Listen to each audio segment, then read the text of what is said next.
Hello, my name's Michael McNally and I'm an Industrial Officer with the Queensland Division. I came up yesterday to attend a joint consultative committee meeting here at CQU today, along with some of your local representatives, John Fitzsimmons, who's the branch president, and some other members, Simon, Alison and Errol, and we were there to represent staff at the joint consultative committee meeting with some members from management, the executive deans of two of the faculties, and some representatives from HR, etc. This is the third joint consultative committee meeting we've had under the new agreement, and I must say the tone of the meetings is very positive and consultative, and they're listening to what we're saying, to what your representatives are saying about issues that are important to you.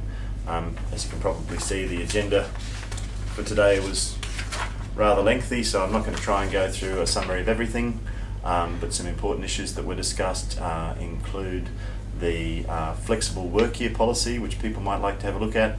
That's where you work for 48 weeks of the year instead of 52, so you get an extra 4 weeks holiday and you get paid 48/50 seconds of what you would otherwise normally earn. I'd recommend those people with family commitments, particularly children in school, etc., have a look at that policy and consider it as an option.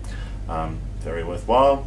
Other important subjects for discussion today included the difference between hire duties and secondments.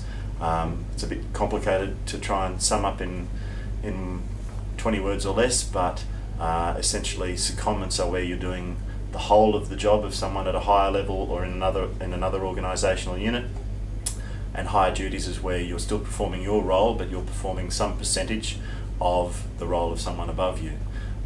This is a distinction that we really need to make, and the policies around these are very important. So if you're in those sort of situations, I'd suggest that you have a look at the policies when they come through, and we'll be advising members in more detail via the e-bulletins about the implications for them. The only other main point of discussion was the sexual harassment policy, which everybody agreed was too old, outdated, and needs to be updated. One of your representatives, Errol, is going to work with someone from HR to come up with a new policy that better reflects the importance of sexual harassment as an issue and provides better protections for staff. The other major issue for academic staff is the draft academic workloads guidelines.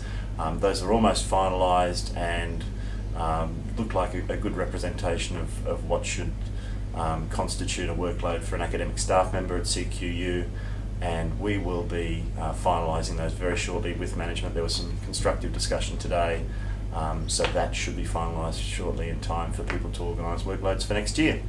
Of course, if you have any questions about these or any other matters, contact Dan in the branch office. He can probably help you with most inquiries, or always contact me if you have any further questions. Thank you, and I'll talk to you again soon.